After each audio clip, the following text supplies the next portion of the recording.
नमस्कार, स्वागत है आपका लाइव न्यूज में और मैं हूं आपके साथ अविन्या रावत। रुक करते हैं खबरों का, लेकिन उससे पहले हेडलाइंस। पीएम मोदी आज एसओयूएल लीडरशिप कॉन्क्लेव का करेंगे इनॉग्रेशन। 2 दिन तक चलेगा कार्यक्रम। भूटान के प्रधानमंत्री भी लेंगे हिस्सा। सांसद राहुल गांधी के रायबरेली दौरे का दूसरा दिन आज भूएमयू के सांसद आवास में जनता से करेंगे मुलाकात। युवा संवाद कार्यक्रम में भी करेंगे शिरकत। बीजेपी अध्यक्ष जेपी नड्डा का वाराणसी दौरा। आज काशी विश्वनाथ मंदिर में करेंगे दर्शन पूजन। काशी तमिल संगमम की प्रदर्शनी का भी करेंगे अवलोकन। प्रवेश वर्मा को पीडब्ल्यूडी समेत 5 विभाग। दिल्ली सीएम रेखा गुप्ता ने वित्त अपने पास रखा। आशीष सूद को गृह शपथ के 4 घंटे बाद विभागों का बंटवारा। पूर्व कांग्रेस सांसद सज्जन कुमार की सजा पर बहस आज। 1984 दिल्ली दंगे में सिखों की हत्या से जुड़ा है मामला। मुख्य आर्थिक सलाहकार वी अनंत नागेश्वरम का कार्यकाल 2 साल बढ़ा। मार्च 2027 तक पद पर बने रहेंगे। आप देख रहे हैं के न्यूज, खबरों का सारथी। खबर राजधानी लखनऊ से है, जहां यूपी विधानसभा में बजट सत्र का चौथा दिन और सदन में आज पूर्वांत 11 बजे से सदस्यों की जो बैठक है वो होगी और राज्यपाल के अभिभाषण पर पक्ष विपक्ष की चर्चा जारी रहेगी। और ये बड़ी जानकारी आपको लखनऊ से बता रहे हैं, जहां राज्यपाल के अभिभाषण पर पक्ष और विपक्ष की चर्चा लगातार जारी रहेगी। और विधायक नीरज बोरा ने रखा है अभिभाषण पर चर्चा का प्रस्ताव। और अभिभाषण पर चर्चा के बाद शुरू होगी बजट पर चर्चा। 20 फरवरी को पेश किया जा चुका है यूपी बजट 2025 और 26। सदन में पृथक बुंदेलखंड राज्य का मुद्दा भी उठेगा। और बुंदेलखंड क्षेत्र के साथ विधायकों ने बैठक कर योजना बनाई है। खबर आपको लखनऊ से बता रहे हैं, जहां यूपी की विधानसभा में बजट सत्र का चौथा दिन है आज।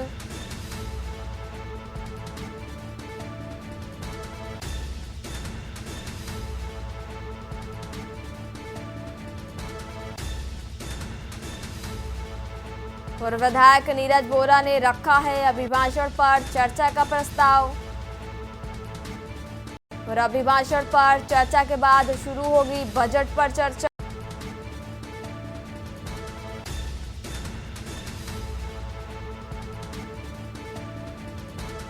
और उसी खबर पर ज्यादा जानकारी के लिए हमारे साथ सलाहकार संपादक के बख्श जी हमारे साथ जुड़े हुए हैं।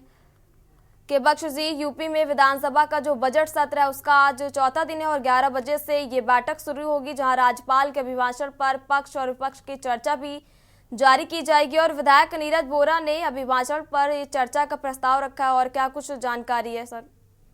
देखिए, परिपाटी रही है कि जब बजट पास होता है उसके बाद राज्यपाल के अभिभाषण पर चर्चा होती। चूंकि बजट सत्र है तो प्रस्ताव, चूंकि सत्ता पक्ष के हैं, नीरज बोरा बीजेपी के विधायक है, तो उन्होंने प्रस्ताव रखा, इस पर चर्चा की जाए। परिपाटी है विधानसभा की जो चलती रहती है, और उसी के तहत आज सत्ता पक्ष और विपक्ष के विधायकों को चर्चा का मौका दिया जाएगा। सत्ता पक्ष बजट पे अपनी प्रतिक्रिया व्यक्त करेगा, बजट कितना लुभावना है। उसी प्रकार विपक्ष इस बजट का विरोध करेगा।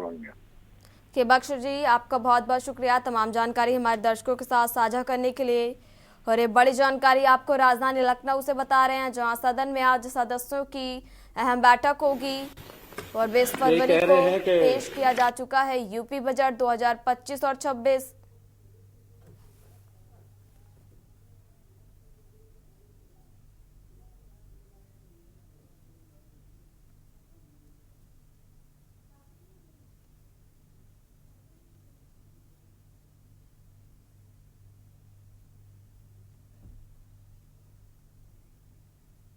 और सदन में पृथक बुंदेलखंड राज्य का मुद्दा भी उठाया जाएगा।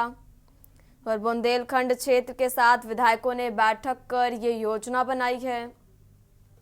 और खबर लखनऊ से आपको बता रहे हैं, जहां यूपी की विधानसभा में बजट सत्र का चौथा दिन है आज।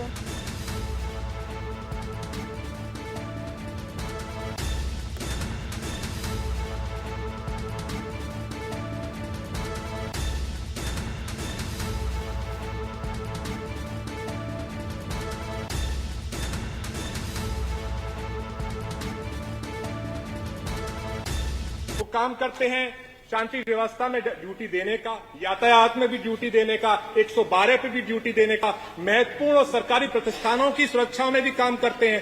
कभी कभार इमरजेंसीज में भी उनका इस्तेमाल किया जाता है, फायर लग जाए, फ्लड आ जाए, कुंभ जैसे बड़े आयोजन में भी उनका इस्तेमाल होता है। तो जहां पर उनके पदों में वृद्धि होनी चाहिए थी, यातायात की वृद्धि को देखते हुए, जनसंख्या की वृद्धि को देखते हुए, आयोजनों की वृद्धि को देखते हुए वृद्धि तो हुई नहीं सर। जो स्वीकृत पद बहुत सालों से पहले जिनको आंकड़ों के हिसाब से स्वीकृत किया गया था वो भी खाली पड़े हैं।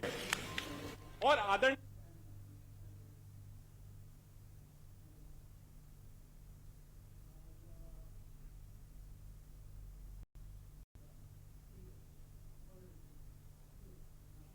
अगली खबर भी राजधानी लखनऊ से बता रहा है, जहां विधानसभा में बुंदेलखंड को पृथक राज्य बनाने का मुद्दा उठाया जाएगा और विधानसभा भाग लेने आए बुंदेलखंड विधायकों ने ये निर्णय लिया है।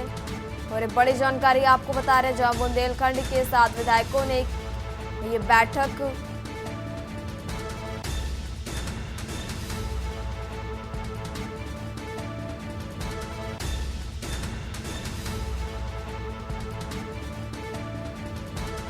कल पीयूराई झांसी के विधायकों ने बैठक में ये निर्णय लिया और पृथक राज्य से बुंदेलखंड का विकास होगा। विधायकों की तरफ से ये कहा गया और बुंदेलखंड को पृथक राज्य बनाने पर फिर होगी बैठक। और अगली बैठक 24 फरवरी को लखनऊ में आयोजित होगी और विधानसभा में बुंदेलखंड को पृथक राज्य बनाने का यह मुद्दा उठाया जाएगा। सभा भाग लेने आए बुंदेलखंड विधायकों ने ये निर्णय लिया है। बुंदेलखंड के 7 विधायकों ने ये बैठक की। कालपी उरासी के विधायकों ने बैठक में ये निर्णय लिया। कालपी उराई झांसी के विधायकों ने बैठक में निर्णय लिया।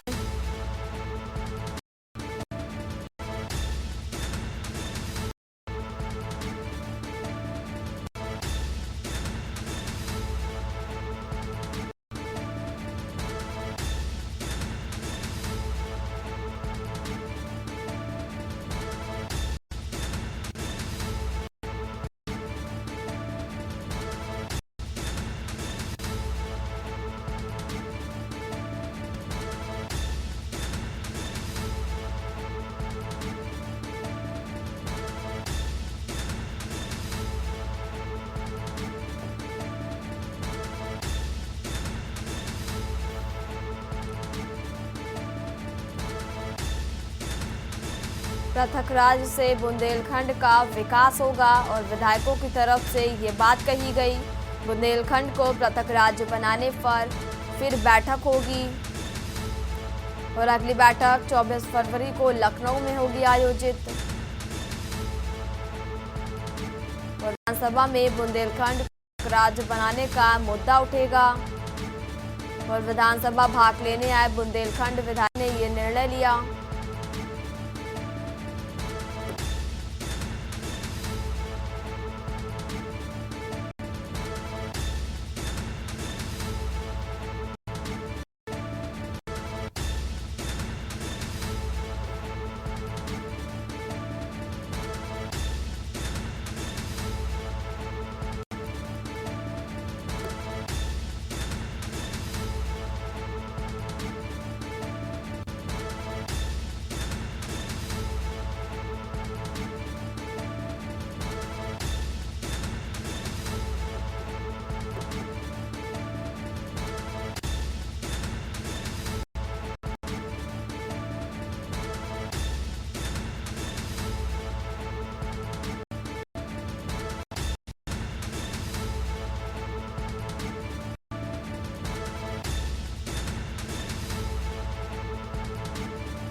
खबर इटावा से है, जहां कार सवार अध्यापक दंपत्ति के साथ बदमाशों ने लूटपाट की। कार रुकवाकर बाइक सवार बदमाशों ने लूटपाट की घटना को अंजाम दिया और दिन दहाड़े हुई घटना का लाइव वीडियो भी रिकॉर्ड किया गया।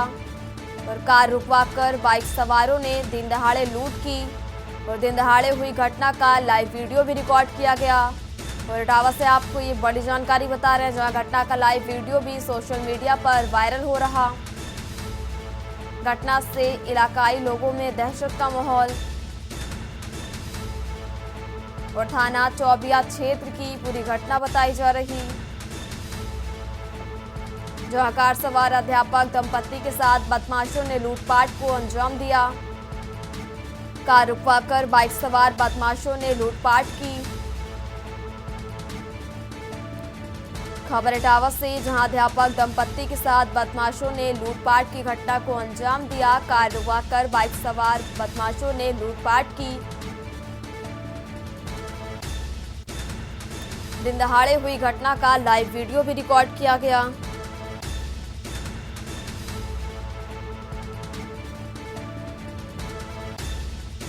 घटना से इलाकाई लोगों में दहशत का भी माहौल बन गया।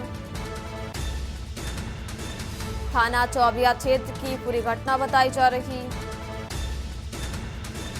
कार सवार अध्यापक दंपत्ति के साथ बदमाशों ने ये लूटपाट की।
और अब बात कर रहे हैं उत्तर प्रदेश के हमीरपुर की, जहां सरकारी अस्पताल में डॉक्टर खुद बेच रहा दवाइयां और मरीज को देखने के बाद दवाओं को ले रहा।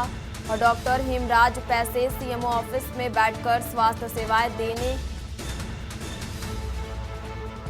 और एक बड़ी जानकारी आपको हमीरपुर से बता रहे हैं, जहां भाजपा सरकार की नीतियों को पलीता लगाते दिख रहा सीएमओ। और जनपद के सरकारी अस्पतालों में मची है मरीजों की लूट। मरीज से दवाइयों के पैसे लेने का वीडियो भी वायरल। और डॉक्टर साहब मरीज के पास दवा के पैसे कम होने पर कर देते हैं पैसे उधार। और सीएमओ गीतम सिंह को नहीं नजर आ रही बदहाल स्वास्थ्य सेवाएं। मुस्करा ब्लॉक की बिहुनी कला प्राथमिक स्वास्थ्य केंद्र में तैनात और सरकारी अस्पताल में डॉक्टर खुद बेच रहा दवाइयां।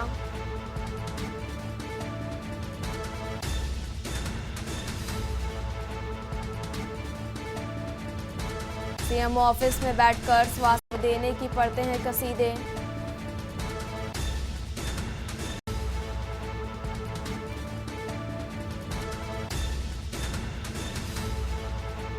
और अब सीधे चलते हैं लखनऊ विधानसभा, जहां मुख्यमंत्री सदन में क्या कुछ कह रहे हैं, सुन लेते हैं।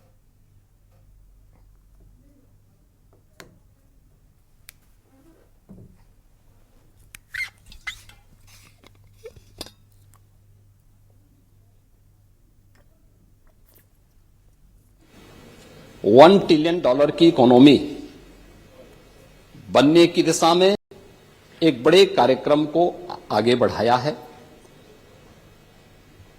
हमने 2022 से इसके लिए एक व्यवस्थित कार्य योजना को आगे बढ़ाया है और उसके अनुरूप सरकार ने अपने कार्यक्रम को तेजी के साथ 10 सेक्टर में हमने इन कार्यक्रमों को आगे बढ़ाया है। और मुझे लगता है कि आपके जो उत्तर आपको से भेजा गया होगा उसमें विशेष रूप से दिया गया है कि 10 सेक्टर जो बनाए गए हैं, हर सेक्टर में कोई ना कोई अपर मुख्य सचिव या प्रमुख सचिव स्तर का अधिकारी उसकी नियमित मॉनिटरिंग करता है।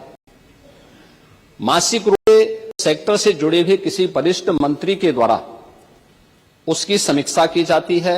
उसके कुछ सुनिश्चित पैरामीटर और इंडिकेटर्स किए गए हैं, उनको अचीव करने के लिए और सीएम डैशबोर्ड के माध्यम से मासिक रूप से इसकी समीक्षा होती है। हर तीसरे महीने मैं स्वयं भी इसकी समीक्षा करता हूं और मुझे बताते हुए प्रसन्नता है कि पिछले 3 वर्ष के अंदर जो हमने टारगेट तय किए थे, हमने उसको सफलतापूर्वक प्राप्त किया है। इसी का परिणाम है कि जब हमारी सरकार आई थी, 12 लाख करोड़ की उत्तर प्रदेश की जो इकोनॉमी थी, इस वित्तीय वर्ष के अंत में वह 27.5 लाख करोड़ की इकोनॉमी बनकर के उभरेगी।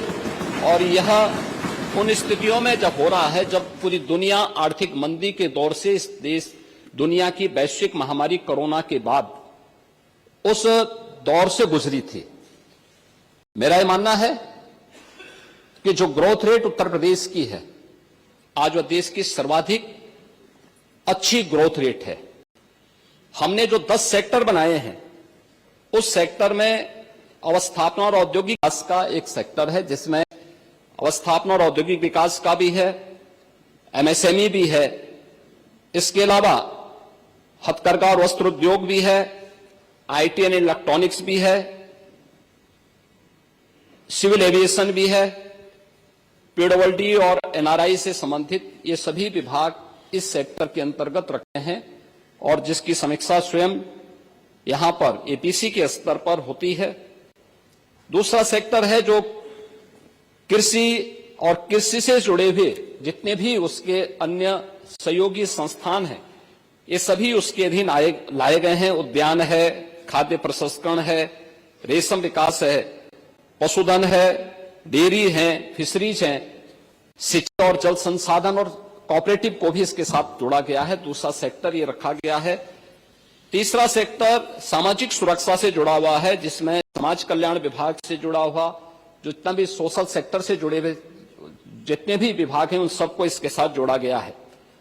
चौथा विभाग नगरीय विकास से जुड़ा हुआ है, जिसमें आवास और शहरी विकास का भी है, रोजगार और गरीबी उन्मूलन का भी है, वन, पर्यावरण और जलवायु परिवर्तन से जुड़े हुए क्षेत्र को भी, इन सभी को इस सेक्टर के साथ जोड़ा गया है। और पांचवां ग्राम्य विकास से जुड़ा हुआ है, जिसमें ग्राम्य विकास, पंचायती राज, ग्रामीण अभियंत्रण सेवा, नमामि गंगे और ग्रामीण जलापूर्ति, तार राजस्व, इन सभी विभागों को इसके साथ जोड़ा गया है। पांचवां विभाग है राजस्व संग्रह से संबंधित, जिसमें राजस्व कर और निबंधन से संबंधित स्टैंप एंड रजिस्ट्रेशन का है, एक्साइज का है, परिवहन का है और भी अन्य जितने भी कर और करेत्तर राजस्व से जुड़े हुए जितने भी विभाग आते हैं, सबको इसके साथ जोड़ा गया है। पांचवां शिक्षा का है, इसमें हर प्रकार की बेसिक, माध्यमिक, उच्च, टेक्निकल और वोकेशनल एजुकेशन को इसके साथ जोड़ा गया है। स्पोर्ट्स को भी इसके साथ जोड़ा गया है। आठवां जो सेक्टर है वह विविध क्षेत्र में है, गृह विभाग, गृह है, कारागार है, इसमें अन्य जितने भी विभाग आते हैं इन सबको इसके साथ जोड़ा गया है। नौवां विभाग है चिकित्सा स्वास्थ्य का, जिसमें चिकित्सा स्वास्थ्य का है, परिवार कल्याण का है, एजुकेशन है, आयुष का है, महिला और बाल विकास का है। और 10वां सेक्टर है जो सर्विस सेक्टर है, टूरिज्म का है। इन सभी को इसके साथ जोड़ करके एक व्यवस्थित कार्य योजना को आगे बढ़ाने का कार्य किया गया है। हम सबको इस पर गौरव की अनुभूति करनी चाहिए कि प्रधानमंत्री मोदी जी के नेतृत्व में 10 वर्ष में इस देश ने 25 करोड़ लोगों को गरीबी रेखा से उभारने में सफलता प्राप्त की है। और पिछले 8 वर्ष में हमारी सरकार ने 6 करोड़ से अधिक लोगों को गरीबी रेखा से ऊपर उठाने में सफलता प्राप्त की है। ये चीजें दिखाती हैं सर में बदलाव हुआ है और उन्हीं को ध्यान में करके उत्तर प्रदेश की इस पोटेंशियल को आज जिस दुनिया देख रही है, महाकुंभ के इस आयोजन के साथ हम जोड़ के देख सकते हैं। अकेले महाकुंभ का एक आयोजन उत्तर प्रदेश की इकोनॉमी में 3 लाख करोड़ रुपए से अधिक की ग्रोथ करने वाला है। महिलाओं पे स्वावलंबन की दिशा में जो कार्य हुए हैं, अकेले उत्तर प्रदेश पुलिस भर्ती में 20% भर्ती अनिवार्य रूप से महिलाओं की हुई है। हर एक सेक्टर में उन्हें रोजगार के अवसर प्राप्त हुए हैं। तो ये कहना कि उत्तर प्रदेश कभी अचीव नहीं कर पाएगा, आपकी दुर्भावना हो सकती है, लेकिन सरकार की सद्भावना है कि उत्तर प्रदेश 5 वर्ष में इस टारगेट को करेगा। और 2029 में जिस उत्तर प्रदेश के इस संसाधनों से भरपूर उत्तर प्रदेश को प्रकृति और परमात्मा की कृपा से उपरोक्त इस उत्तर प्रदेश को जिस लोगों ने, समाजवादी पार्टी सरकार ने और विपक्षी दलों की सरकार ने देश के चारों राज्यों की श्रेणी में खड़ा कर दिया था, देश की 6ठी 7वीं अर्थव्यवस्था के रूप में खड़ा किया था, पिछले 8 वर्ष की डबल इंजन सरकार के प्रयास से दूसरी बड़ी अर्थव्यवस्था बना है। और 29 में उत्तर प्रदेश 1 ट्रिलियन की इकोनॉमी भी बनेगा और देश की सबसे बड़ी अर्थव्यवस्था भी बनेगा। इस बात के लिए मैं पूरे सदन को आश्वस्त करता हूं।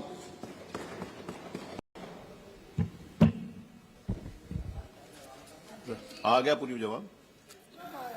अगर अनुमति हो तो नेता सदन में अनुपूरक पूछना चाहूंगी। पूरक नहीं पूछे, कोई अध्यक्ष जी, रिक्वेस्ट 1 कर ली। ट्रिलियन इकोनॉमी का दावा कर रहे हैं और साथ ही साथ जो आपने आंकड़े दिए सिर्फ और सिर्फ विभागों के नाम रहे। नेता सदन, मैं आपसे अनुरोध करना चाहूंगी कि मेरा प्रश्न भी यही था और मैं उसे अनुपूरक के रूप में वापस से आपके सामने लाना चाहूंगी कि जिन जिन विभागों, जिसमें कि मैंने जो खुद जानकारी ली है, एग्रीकल्चरल डिपार्टमेंट, एम्प्लॉयमेंट और सर्विसेज के लिए और इंडस्ट्रीज, इन डिपार्टमेंट्स का सबसे ज्यादा योगदान होना चाहिए हमारे अर्थव्यवस्था को 1 ट्रिलियन इकोनॉमी में ले जाने के लिए। और आज वर्तमान की स्थिति में ये सब अपने अपनी जगह से 4-4 टाइम्स जब ज्यादा काम करेंगे, ज्यादा ग्रोथ को देंगे, तब जाकर के हम वहां तक पहुंच पाएंगे।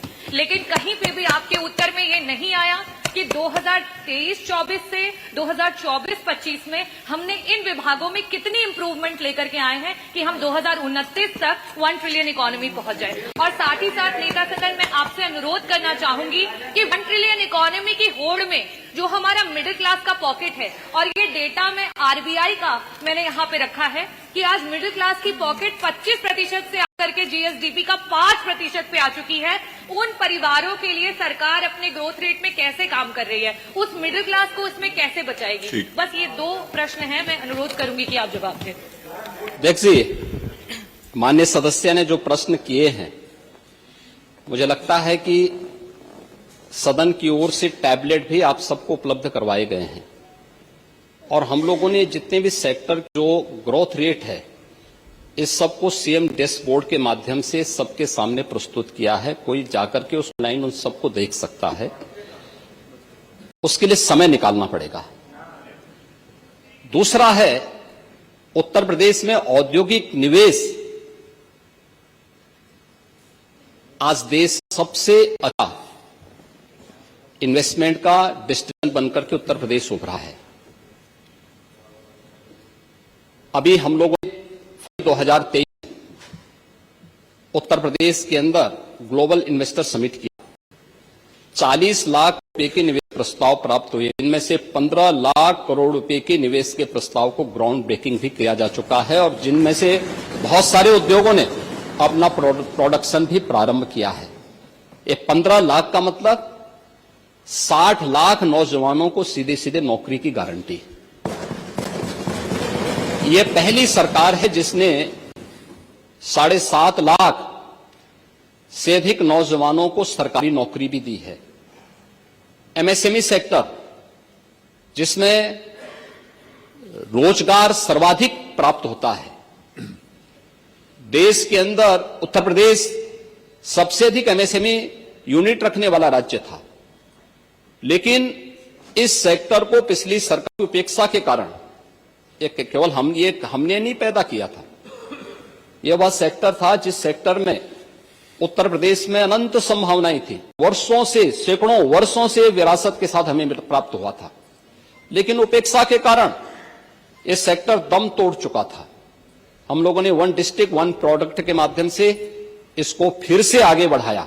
आज परिणाम है, इसका एक उदाहरण आपके सामने है। कोविड कालखंड के दौरान जब 40 लाख कामगार और श्रमिक उत्तर प्रदेश में वापस आया था, लोगों ने इन सभी लोगों को स्किल मैपिंग करके उनको उन्हीं सेक्टर में, उन्हीं जनपदों में अधिक से अधिक लोगों को समायोजित कर काम किया था और अधिकतर लोगों को उसी जगह पर नौकरी और रोजगार भी प्राप्त हुआ था।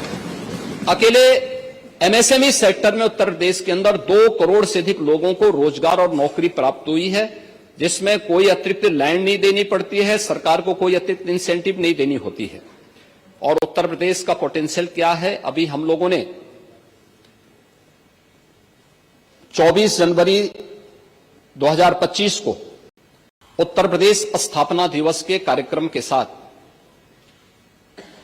सीएम युवा उद्यमी की एक नई योजना जारी की है। एमएसएमई विभाग इसको संचालित कर रहा है। महोदय, 1 महीने का भी 1 महीना पूरा नहीं हुआ है, जिसमें हम लोगों ने किसी भी नए उद्यमी को 5 लाख तक के बैंक के ऋण में हम लोगों ने उसे इंटरेस्ट फ्री ऋण करवाने की कार्रवाई की है। पहले चरण में 5 लाख पर, दूसरे चरण में फिर 10 लाख तक।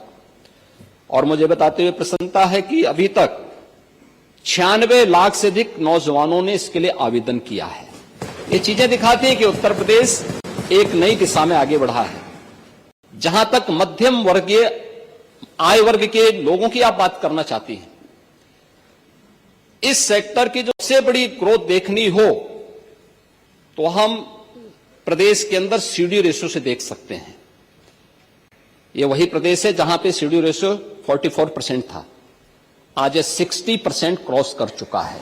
ये चीजें दिखाती हैं कि उत्तर प्रदेश का पैसा तो उत्तर प्रदेश के अंदर ही लग रहा है और उत्तर प्रदेश के विकास में और उत्तर प्रदेश के अंदर यह रिजर्व बैंक की ही रिपोर्ट है कि पिछले 5 वर्षीय योजना के अंदर उत्तर प्रदेश देश का पहला राज्य है जिसने बैंकों से सर्वाधिक लेन देन किया है।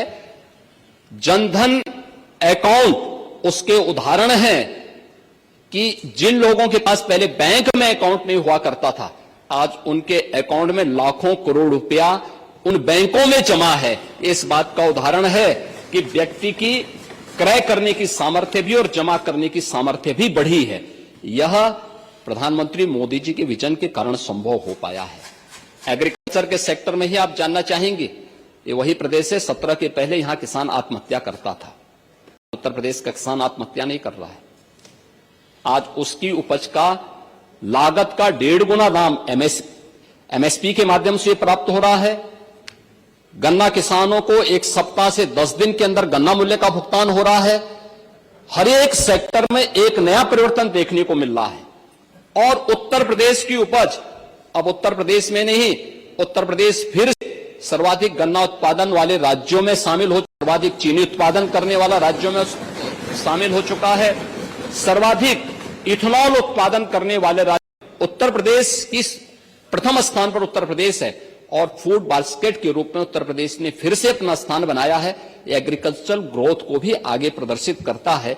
हर एक सेक्टर में यह विकास इन्हीं सबको ध्यान में रखते हुए इन सबकी समीक्षा की जाती है। उसके अनुरूप सरकार अपनी नीतियों को आगे बढ़ाती है।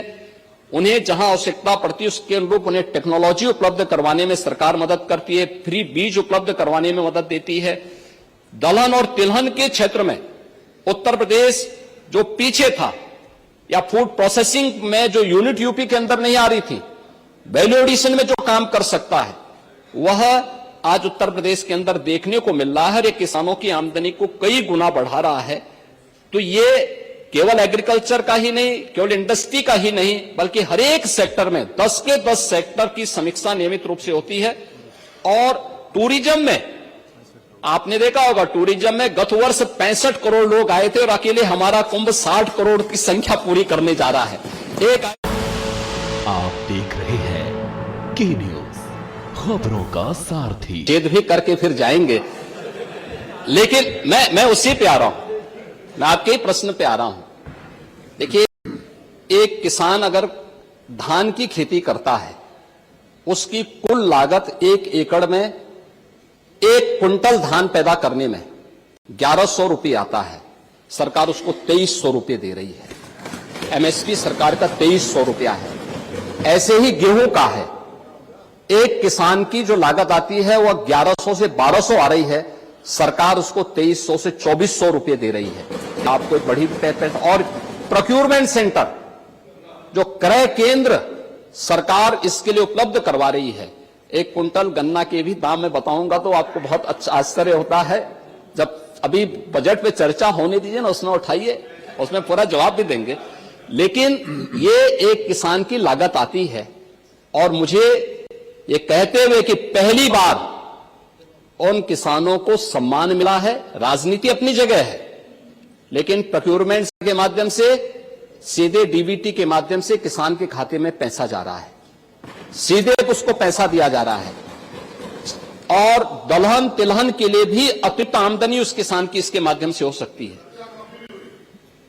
अन्य तमाम उसमें भी सरकार ने उसको दलहन तिलहन के लिए हमने फ्री में बीज भी उन्हें उपलब्ध करवाने का काम किया है। तो क्या आपको लगता नहीं कि ये 1.5 गुना से ज्यादा दाम मिल रहा है और सरकार इसको आगे भी बढ़ाने का काम करेगी? प्रश्न संख्या 3 चैनल प्रधान है नहीं। संख्या 4 श्री पंकज मलिक। धन्यवाद। बहुत महत्वपूर्ण प्रश्न है, गरीब से जुड़ा हुआ है। कई आपके माध्यम से मैंने उठाया तो मंत्री जी ने आपके निर्देशों के बाद भी जो मजदूरों की पीड़ा मैंने उठाई थी उसका जवाब नहीं आया। इसीलिए मैंने जो सरकार की कानून जो बने हुए हैं उसी के हिसाब से पूछा। मैंने इनसे पूछा, सेवायोजन मंत्री बताने की कृपा करेंगे प्रदेश के चीनी मिलों में मजदूरों के हित की कोई श्रम नीति है? इन्होंने कहा जी हां। मैंने पूछा, मजदूरों के लिए वेतनमान वेज बोर्ड के अनुसार निर्धारित है? इन्होंने कहा जी हां। अब मेरे 3-4 सवाल है मान्यवर, मैं पूछना चाहता हूं, जिस अधिसूचना का इन्होंने जिक्र किया है, अधिसूचना संख्या फलाफला टीसी दिनांक 29 जून लखनऊ को राज्य के किन किन मिल द्वारा लागू किया गया है, कृपया बता दें। और अधिसूचना के अनुसार किन किन मिल द्वारा वेतन अंतर धनराशि का भुगतान प्रत्यक्ष अप्रत्यक्ष रूप से नियोजित कर्मकारों को किया गया है। इस संबंध में राज्य सरकार के पास अगर कोई रिकॉर्ड है तो कृपया वो भी बता दें। मान्यवर, शुगर कारखानों में काम करने वाले, यह अधिसूचना शुगर कारखानों में काम करने वाले प्रत्यक्ष अप्रत्यक्ष कर्मकारों पर समान रूप से लागू है या नहीं है? क्या राज्य में स्थित शुगर कारखानों में अप्रत्यक्ष कर्मकारों को निर्धारित वेतन व भत्तों का लाभ प्राप्त कराया जा रहा है? यदि हां तो क्या राज्य सरकार के पास इसका विवरण है? किन किन शुगर मिलों द्वारा अधिसूचना का लाभ अप्रत्यक्ष रूप से नियोजित कर्मकारों को दिलाया जा रहा है? मान्यवर, श्रम विभाग में कुछ योजनाएं मजदूरों के श्रमिकों के कल्याण के लिए चलाई जाती हैं। मैं पूछना चाहता हूं, कुछ शिकायतें भी मेरे पास हैं, वो भी बताऊंगा। मान्यवर, श्रम विभाग में जो 9 योजनाएं शायद हैं जो मजदूरों को दी जाती हैं, श्रमिकों को, आवास विवाह में कन्या के विवाह में अनुदान, इलाज में छूट, आयुष्मान, गरीबी रेखा यानी सब पे राशन कार्ड है या नहीं है, आदि सुविधाएं जो दी जाती हैं। मैं जानना चाहता हूं, कृपया मंत्री जी बता दें कि तितावी मिल, दोराला मिल, शामली मिल, रोहाना मिल, ऊन मिल, थाना भवन और बुढ़ाना मिल की शिकायतें मेरे पास हैं। क्या आपकी जानकारी में है कि वहां मजदूरों का शोषण किया जा रहा है? मान्यवर, एक सहकारी चीनी मिल का मामला है। आज इनके संगठन के लोग मेरे से मिले, उन्होंने बताया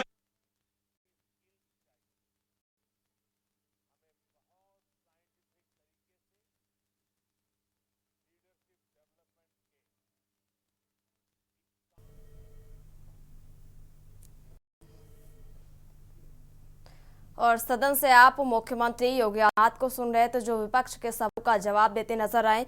और अब 100 लीडरशिप समिट में पीएम मोदी पहुंचे हुए हैं, उनकी तस्वीरें आपको दिखाते हैं।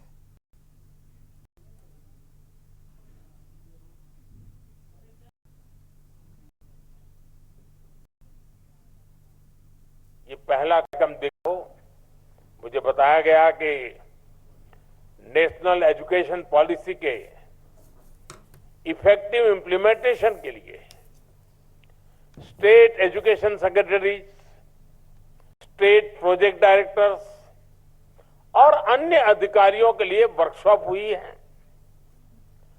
गुजरात के चीफ मिनिस्टर ऑफिस के स्टाफ में लीडरशिप डेवलपमेंट के लिए चिंतन शिविर लगाया गया है। मैं कह सकता हूं ये तो अभी शुरुआत है। अभी तो सोल को दुनिया का सबसे बेहतरीन लीडरशिप डेवलपमेंट संस्थान बनते देखना है।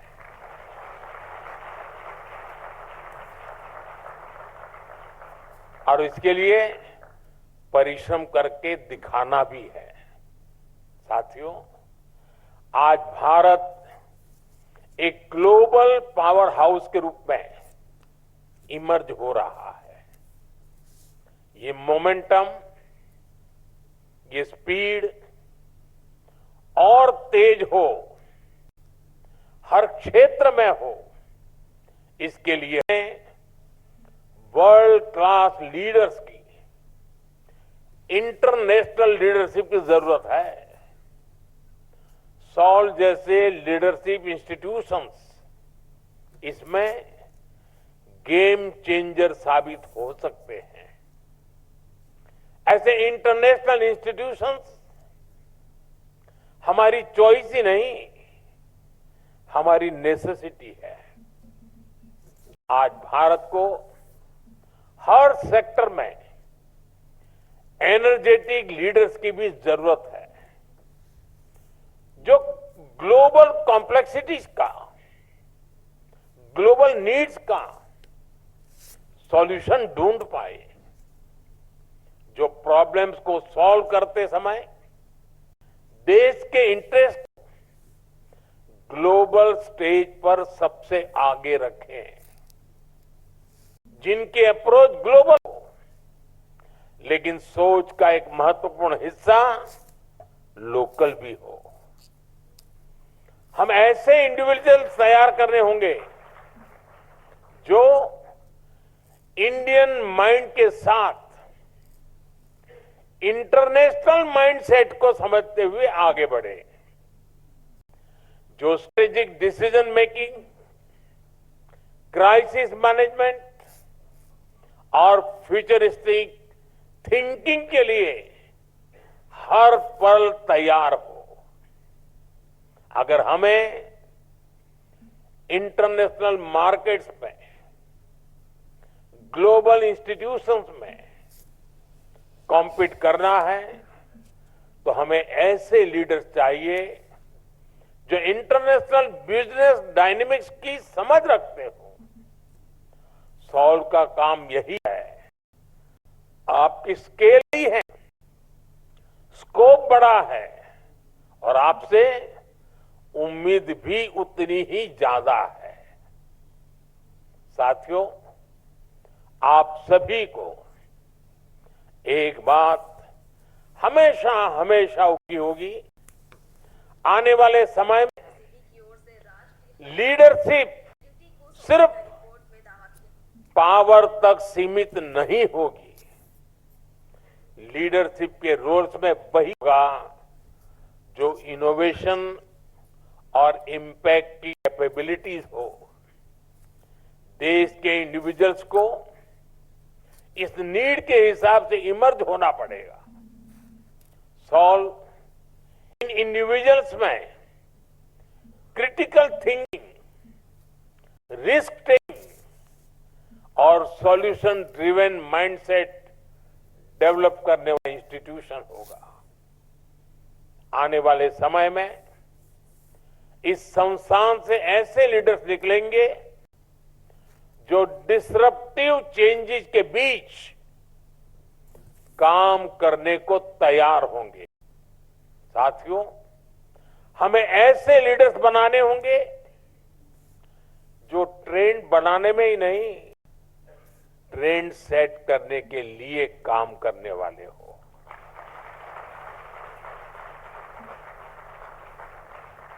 आने वाले समय में जब हम डिप्लोमेसी से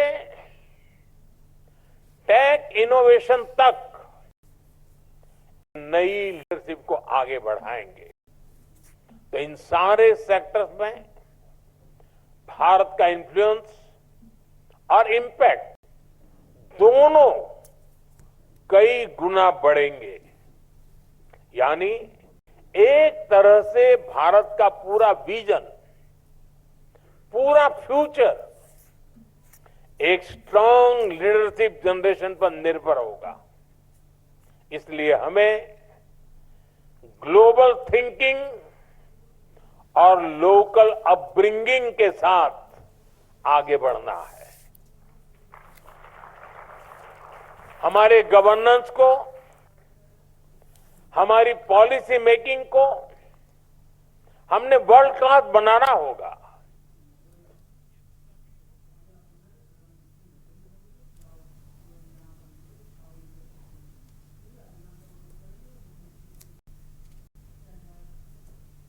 और आप सुन रहे थे प्रधानमंत्री नरेंद्र मोदी को, जिनके द्वारा अहम बातें कही गई। और एक बार फिर रुक करते हैं विधानसभा का, जहां वित्त मंत्री सुरेश खन्ना क्या कह रहे हैं, सुन लेते हैं।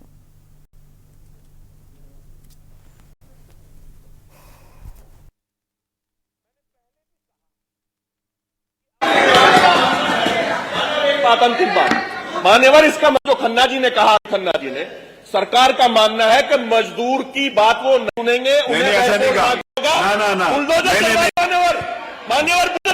जबरदस्ती नहीं, ऐसा नहीं कहा। ऐसा नहीं कहा कि मजदूरों के हिस्सा ध्यान रखेंगे। ये गलत व्याख्या है। आप अपनी तरफ से बात मत करिए। ये गलत व्याख्या, बात नहीं कही। ये गलत व्याख्या है। ये गलत क्या, ये तो मैं कह रहा हूँ। यही बात मैंने कही है मंत्री जी कि मंत्री जी ने ऐसा कुछ नहीं कहा जो आपने कहा है। मंत्री जी ने कहा कि श्रमिकों के हित को ध्यान में रखते हुए मिल चलनी जरूरी है, मिल बननी होगी। ट्रांसफर संख्या हो गया, ट्रांसफर संख्या 5 श्री पंकज हो गया, पूरी बात आ गई। अब देखो चीनी हो गया, जो बात आनी थी। चीनी मिल बंद कराने मजदूर का हित है। चीनी मिल बंद कराने मजदूर का हित है। चीनी मिल आज जितनी भी चीनी मिलें जब बर्बाद हुई मानवर, वो केवल ओवर स्टाफिंग की वजह से हुई, ओवर स्टाफिंग की वजह से।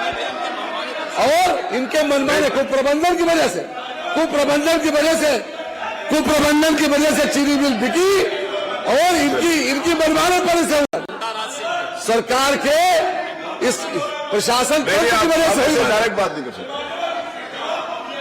मेरे जवाब आ गया। प्रश्न संख्या 5 श्री राकेश कुमार वर्मा। श्री राकेश कुमार वर्मा।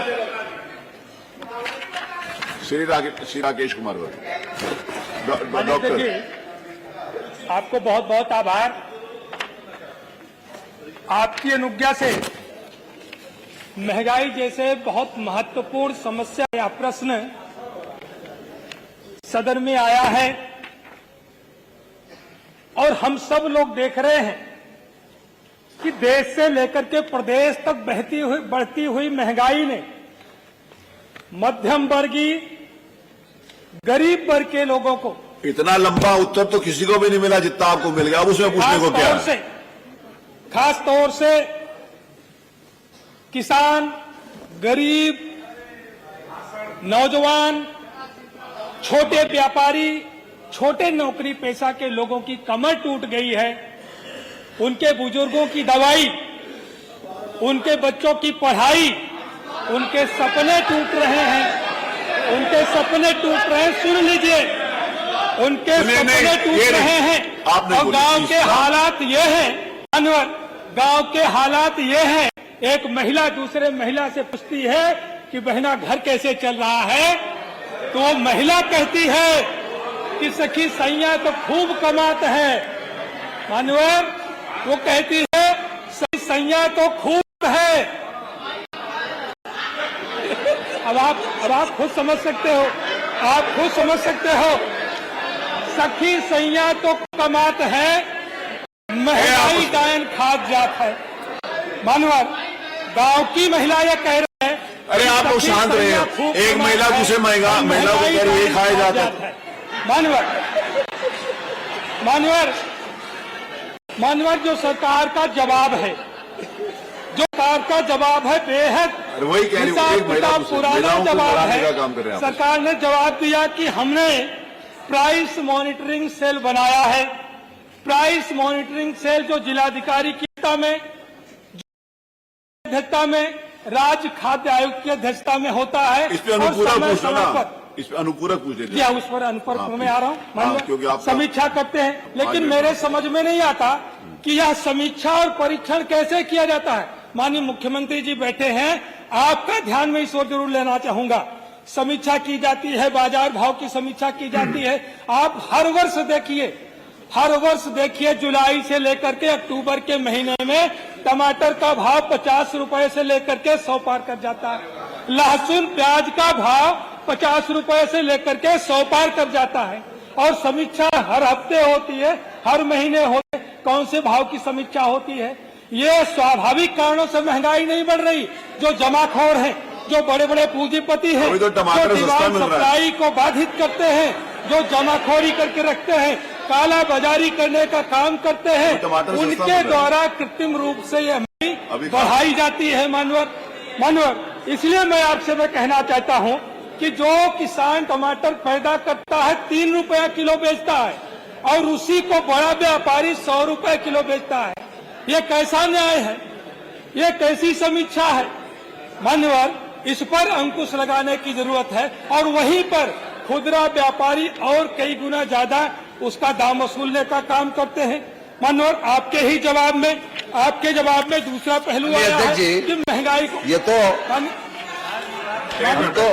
हम तो ये सोच रहे थे कि आप तो बहुत पढ़े लिखे आदमी हैं और ये बहना की बात कहां से ले आए? और हम तो पुरुष मानते हैं आपको। ये अध्यक्ष जी, उत्तर प्रदेश में जिस महंगाई की बात कर रहे हैं, अनाज फ्री मिल रहा है 15 करोड़ लोगों को। आज से नहीं मिल रहा है, हमारे पास मेरे दिनों से मिल रहा है। और साथ ही साथ जो बैट जो डीजल पर, खास तौर से डीजल, वो सबसे कम है उत्तर प्रदेश में। ये बात जानकारी होना चाहिए। और वो सरकार दूसरे प्रांतों ने पैसे बढ़ाए मान्यवर, हमारे प्रांत ने बढ़ाए भी नहीं और आवश्यकता पड़ने पर कम भी किए। आज आप देख ले और ये पता नहीं कहां से आंकड़ा ले आए मान्यवर। दूसरी बात ये है मान्यवर, डायन से लाए हैं, डायन से लाए हैं। ये सब्जी की महंगाई जो है, सब्जी की महंगाई हमेशा डिमांड और सप्लाई के ऊपर निर्भर करती है मान्यवर। सरकार हर तरह से ये चाहती है कि किसी भी तरीके से किसी को भी कोई परेशानी न हो। और आज भी जिन लोगों के पास अनाज मिल रहा है, वो बात जो आप कह रहे हैं उसकी उल्टी बातें करती हैं महिलाएं। या तो आप सुनते नहीं हो या फिर उनके आप बीच में रहते नहीं।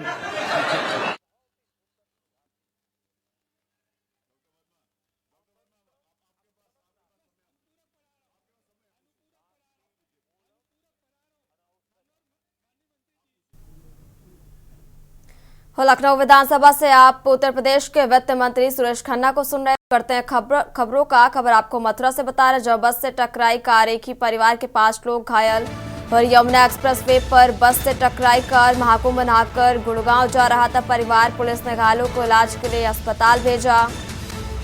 और 116 माइलस्टोन पर हादसा हुआ और पुलिस ने घायलों को इलाज के लिए अस्पताल भेजा। और यमुना एक्सप्रेसवे पर बस से टकराई कार और महाकुंभ नहाकर गुड़गांव जा रहा था पूरा परिवार। पुलिस ने घायलों के इलाज के लिए अस्पताल भी भेजा। यमुना एक्सप्रेसवे के 116 माइलस्टोन पर यह हादसा हुआ और बस से टकराई कार, एक ही परिवार के 5 लोग घायल। खबर लखनऊ से, जहां नकली वेबसाइट बनाकर ठगी का प्रयास। साइबर ठगों ने बताया फर्जी लॉटरी पोर्टल। यूपी आबकारी विभाग के नकली लॉटरी पोर्टल 2025 और 26 के नाम पर मांगे जा रहे थे आवेदन। लखनऊ से आपको खबर बता रहे हैं, जहां यूपी आबकारी विकास के नकली लॉटरी पोर्टल 2025-26 के नाम पर मांगे जा रहे हैं आवेदन। खबर बिजनौर से बता रहे जहां रोडवेज बस और बाइक की जोरदार टक्कर। हादसे में बाइक सवार 2 लोगों की दर्दनाक मौत। बस और बाइक की आमने सामने जोरदार टक्कर। पुलिस ने शवों को पोस्टमार्टम के लिए भेजा और हादसे में बाइक सवार 2 लोगों की दर्दनाक मौत हो गई और बस और बाइक की आमने सामने हुई जोरदार टक्कर। और पुलिस ने शवों को पोस्टमार्टम के लिए भेजा और बाइक सवार 2 लोगों की दर्दनाक मौत हो गई। खबर आगरा से जहां पुलिस और खनन विभाग की बड़ी कार्रवाई। खनन में 16 वाहनों को किया गया सीज। 16 डंपरों पर की गई कार्रवाई। ISTP के खनन डंप पर हुई कार्रवाई और खनन में लिप्त 16 वाहनों को सीज किया गया। आगरा से खबर बता रहे आपको जहां 16 डंपरों वाहनों पर की गई कार्रवाई और बिना ISTP के खनन डंपरों पर यह कार्रवाई की गई। आगरा पुलिस और खनन विभाग की बड़ी कार्रवाई।